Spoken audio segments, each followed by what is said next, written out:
Great. All right. Hang tough. Never, ever give up, regardless of the adversity. If you're a leader, a fellow who other fellows look to, you have to keep going. Dick Winters. Love that guy.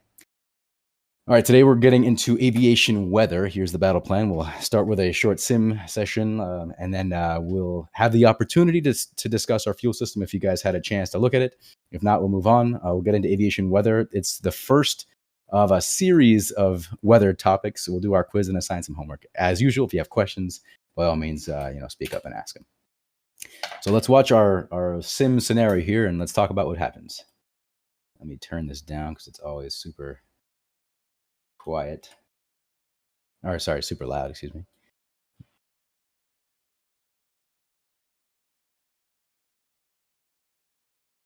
All right, so we're turning from base to final. First of all, what is something to consider whenever we're turning from base to final?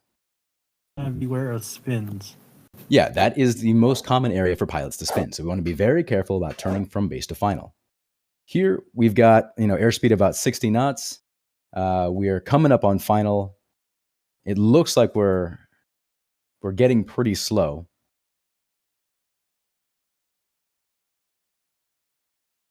All right, any thoughts? Looks like this would be a situation where you would execute a missed approach. Yeah, we're getting pretty slow, and it looks to me like we're pretty high as well. There's the stall warning horn. We probably want to go around. In this case, did the correct thing, which is nose down, and we're increasing our airspeed. We're trying to reduce that critical angle, or reduce the angle of attack below the critical angle of attack, and then aim for the runway. All right, what do 4 white lights tell us about our approach?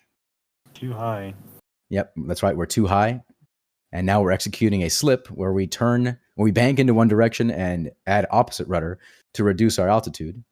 That is actually a maneuver you need to practice and demonstrate on your check ride. So practice doing slips. We're still a little high. We're still very high, actually. We're coming in, and we're still very slow. So this is a very sloppy approach, not something we want to emulate. As we get over the runway, we want to transition into slow flight and keep our eyes on the horizon, use power to maintain our altitude, and pitch for our airspeed. When we're ready, we'll reduce that power, and then we'll touch down. All right, so yeah, that was an example of what not to do for the most part. Came in too high, too slow. We even stalled out on final approach. The best thing to do at that point, like you said, was to just go around and shoot the approach, or shoot the pattern, shoot the approach again. Did anybody have a chance to look into their pilot operating handbook and review their aircraft's fuel system? It's okay if you haven't.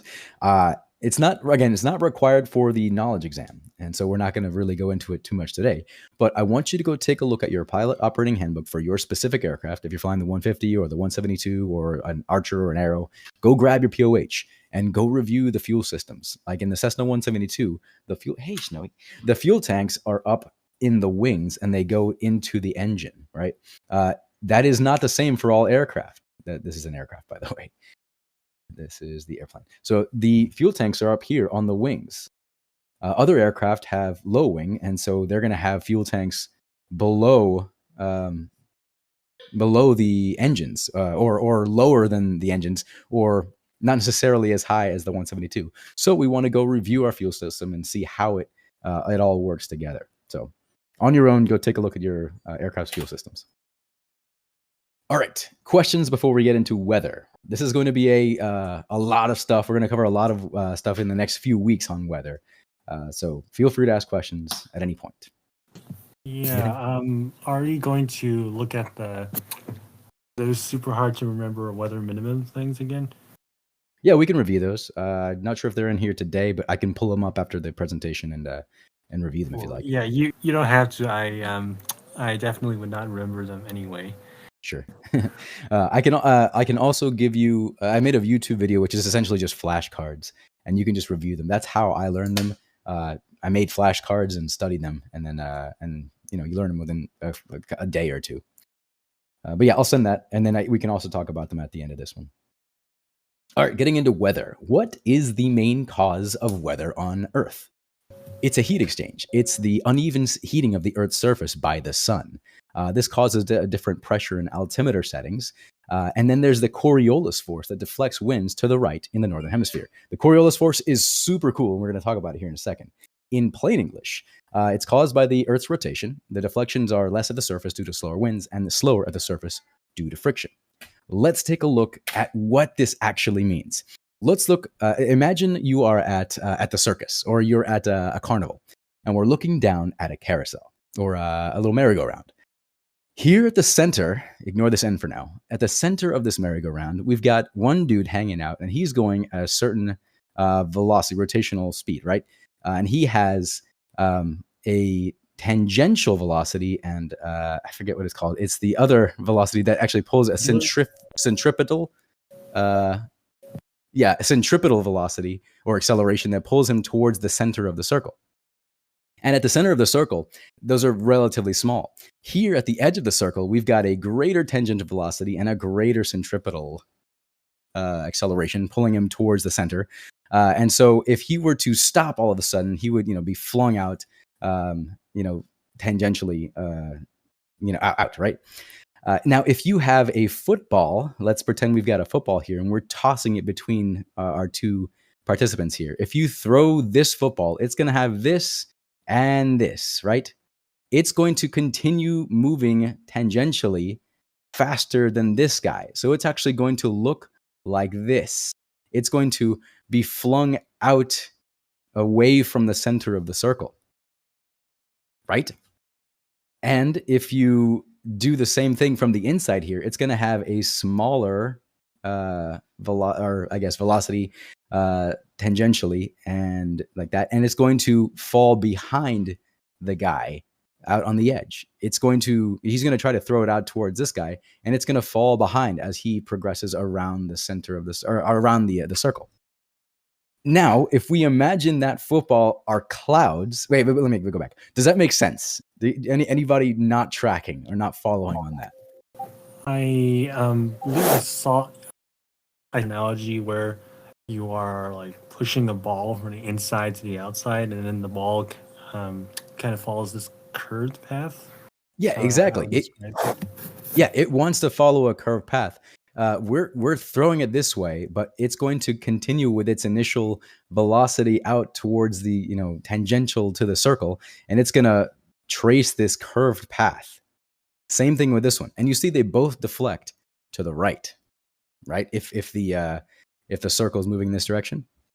Now, if we imagine this is the top of our planet, this is the North Pole, and this is the equator, and you've got a cloud that is represented by that football. As it goes northward towards the North Pole, it's going to be deflected to the right. The Coriolis force deflects clouds to the right. And as they move southward, they're also going to be deflected to the right. So that's what that means when it says that the Coriolis force deflects winds to the right in the northern hemisphere. So that's the Coriolis force. You don't need to know it in depth like that. I just think it's a super cool thing, a phenomenon that happens on our planet because of physics, and I love physics. So I just think it's cool. Questions? Any thoughts before we go back to or go forward? I like physics as well, but it starts to fall apart when it comes to all the super complex math equation stuff. Yeah. That's what's good about being an engineer. We use approximations and tables. So. Okay, going into convective currents now.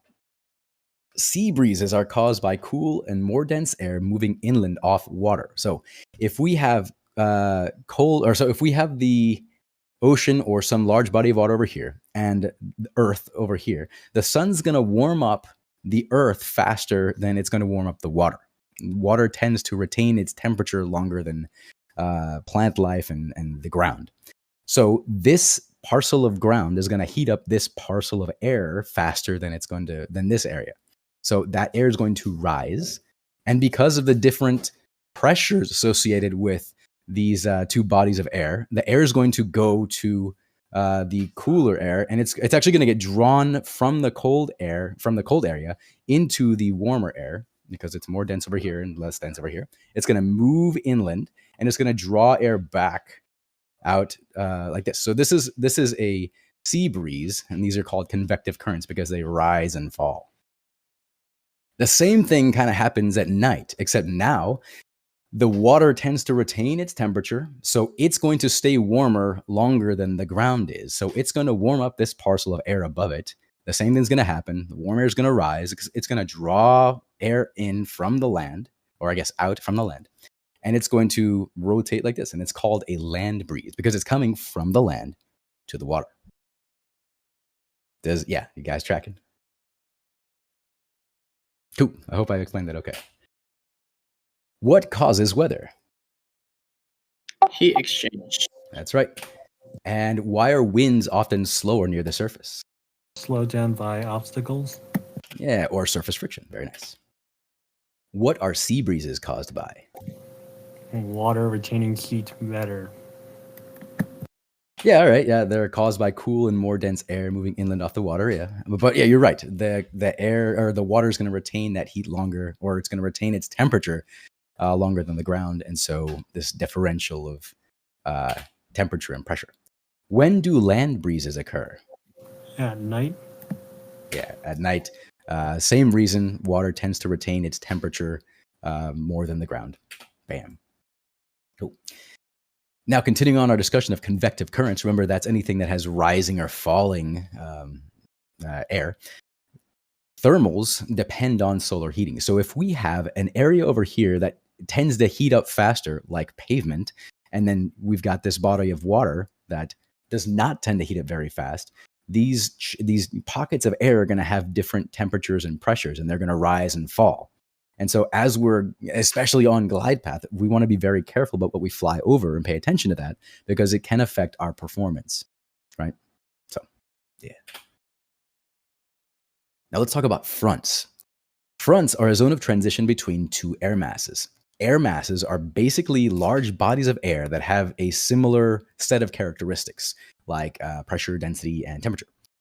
So whenever you see a front, you're going to notice a change in the wind and a temperature and a temperature change. And oh yeah, well, I guess let's review. What do thermals depend on? Solar heating. That's right, solar heating. Got it. Now let's get what's a front? Boundary between two air masses.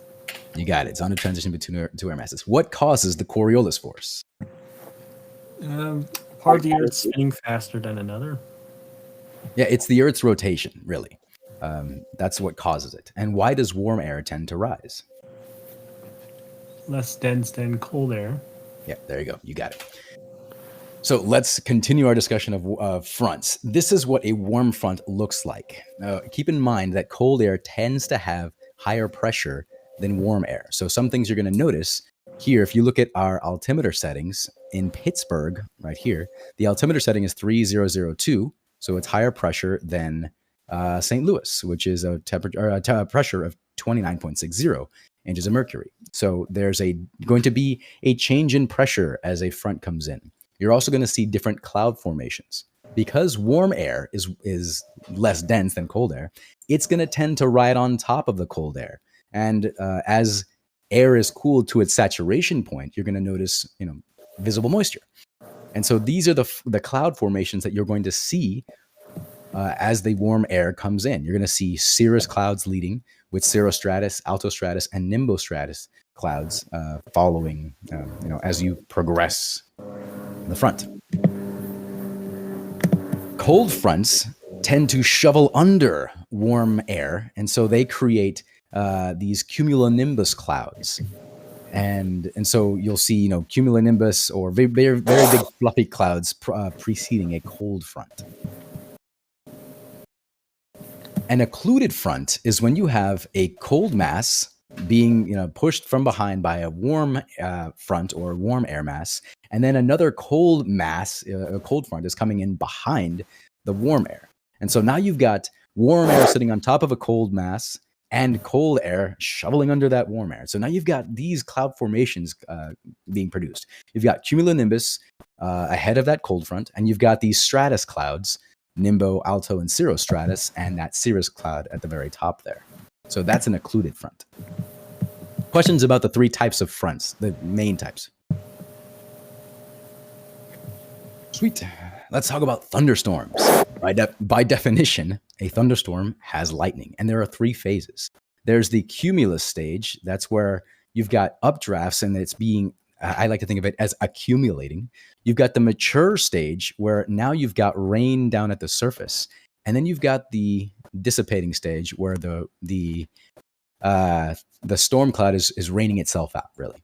There are three ingredients that you need for a thunderstorm to develop, and that's sufficient water vapor, an unstable lapse rate, and a lifting action. This is what they look like. So we've got the cumulus stage, like I said, updrafts. It's the building stage. The mature stage is going to be characterized by both up and downdrafts, and it's the stage with the greatest intensity. And there's a lot of turbulence and wind shear. And then you're going to notice rain at the surface. That's the real, that's how you know you're in the mature stage. And then the dissipating stage is all downdrafts here at the surface. And that's when the rainstorm is raining itself out. How many phases does a thunderstorm have? 3. Too easy. What are the phases of the thunderstorm? Ooh, can't remember. That's all right. It's cumulus, mature, and the one where it dissipates. Exactly. Cumulus, mature, and dissipating. You got it. Nailed it. Very nice. All right. So some things to keep in mind.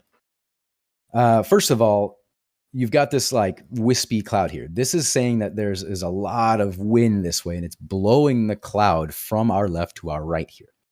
Underneath this storm cloud, you're going to have a lot of wind shear turbulence. And as you penetrate the cloud, you'll have a lot of headwinds.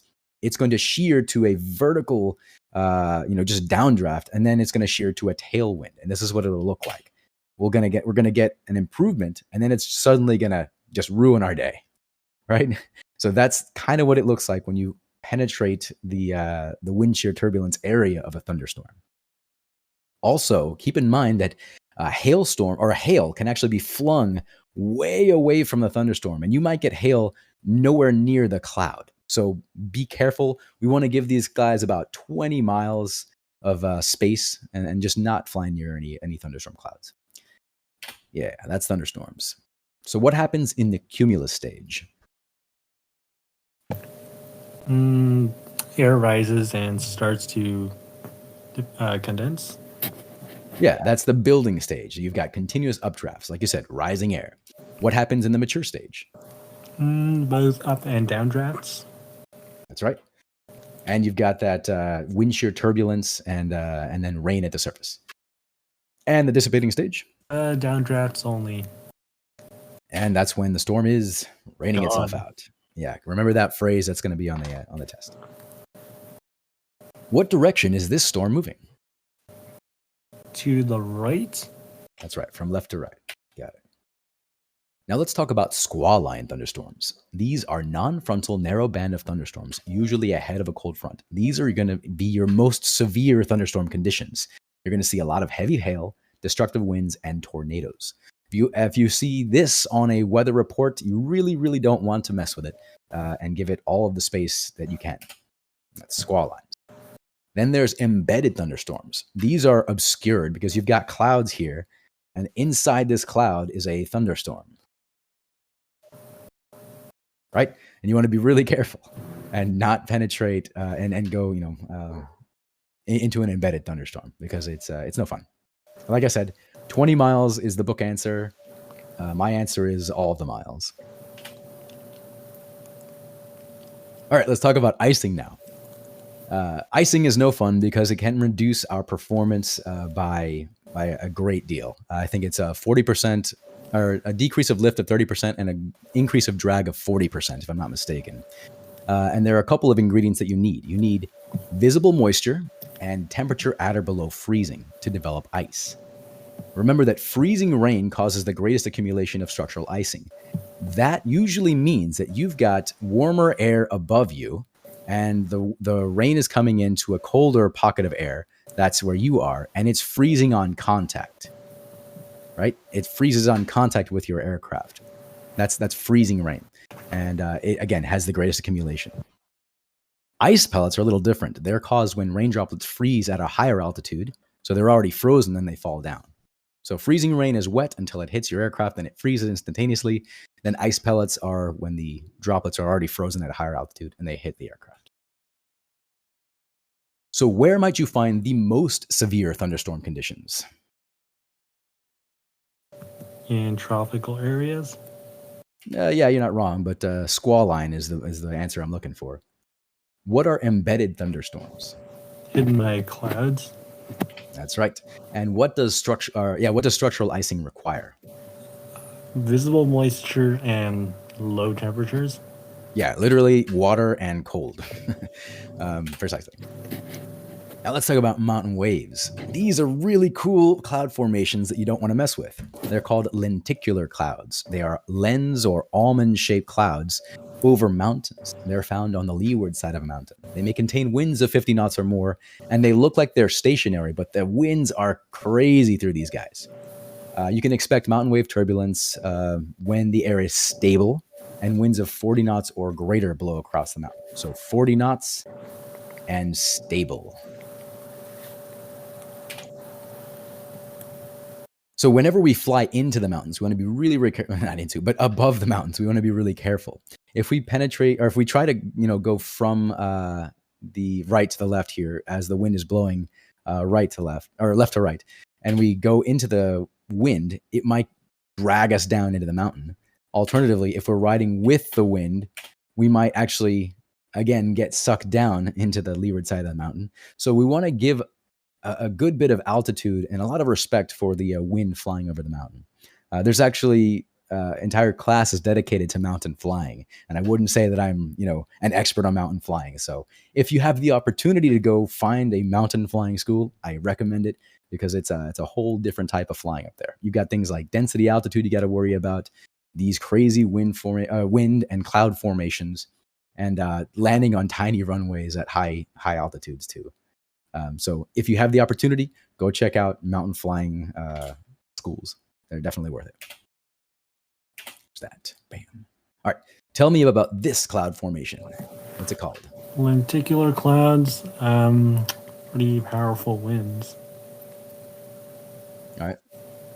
Yeah. What else? What speed of wind, and stable or unstable? Unstable, 50 or more knots. Yeah. Yeah, it might contain 50 knots or more, and they appear stationary as the winds blow through. You can expect mountain wave turbulence of when winds are stable and winds of 40 knots or greater blow across the mountain. So keep that in mind. Cool. All right, so that covers our first talk about weather. Let's knock out our quiz, and then we can shift over to the weather minimums and talk about those. Every physical process of weather is accompanied by or is a result of a Heat exchange. heat exchange. That's right. The development of thermals depends upon Solar heating. Got it. ATC advises traffic 12 o'clock. This advisory is relative to your Ground track. ground track.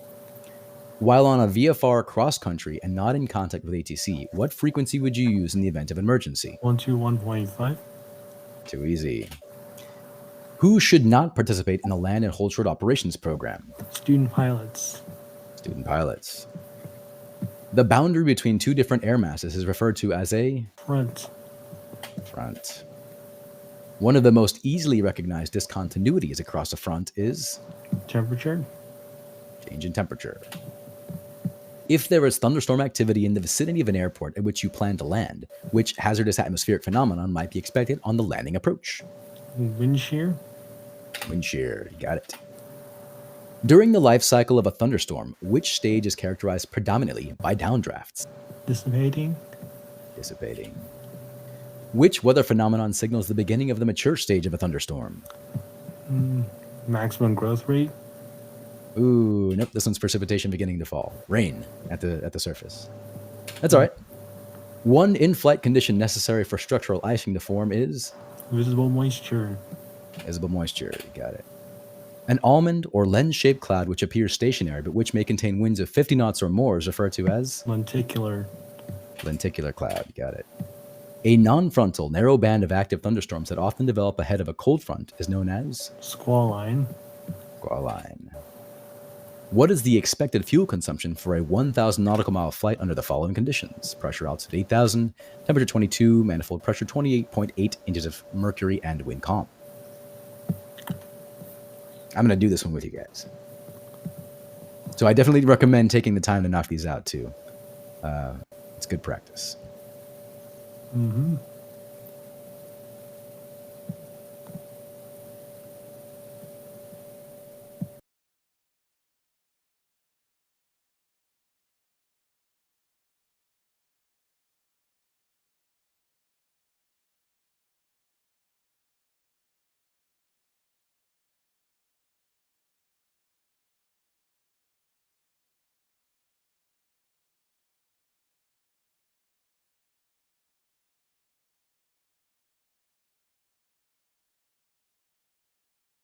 All right, shout it out if you got it. I'm gonna guess 70.1. Yep, 70.1, but no Ooh, guessing. Okay. And which weather phenomenon signals the beginning of the mature stage of a thunderstorm? Wait, did we do this one? Yeah, we did. Okay. Precipitation. Precipitation beginning to fall. That's right. Nice. Okay, continuing on. We did that one and this one. Cool. The pitot system provides impact pressure for which instrument? Airspeed. Airspeed indicator. What is absolute altitude? Above the surface. Above the surface. That's right. A positive load factor of 2 at 80 miles per hour would cause the airplane to do what?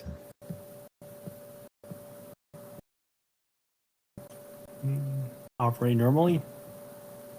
Nope, this one's stall. So if we look at the 80 knot mark here, 80 miles per hour, and then a load factor of 2 where they intersect, we are not within our normal operating range. We're actually in stall country. How is engine operation controlled on an engine equipped with a constant speed propeller?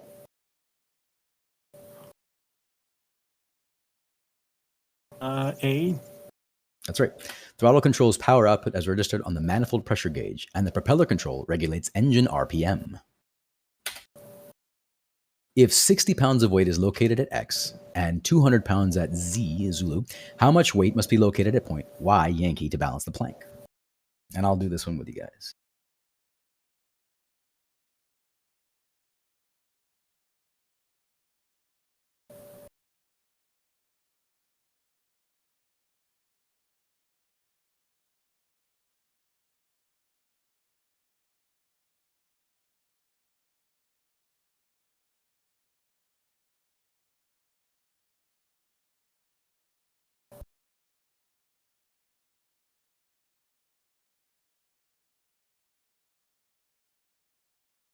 $680.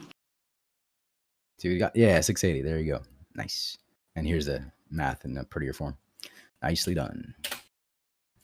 Under what conditions may objects be dropped from an aircraft? If precautions are taken.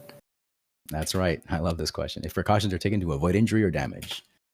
Very nice. Bam. All right, what do you guys think? Any thoughts? I think we got time. Yeah, we still got a little bit of time to talk about weather minimums. Next week, if you're interested in it, go take a look at gliders. Again, this homework isn't typically, required for your written exam. It's just to give you more things to look into as pilots and broaden your horizons as aviators.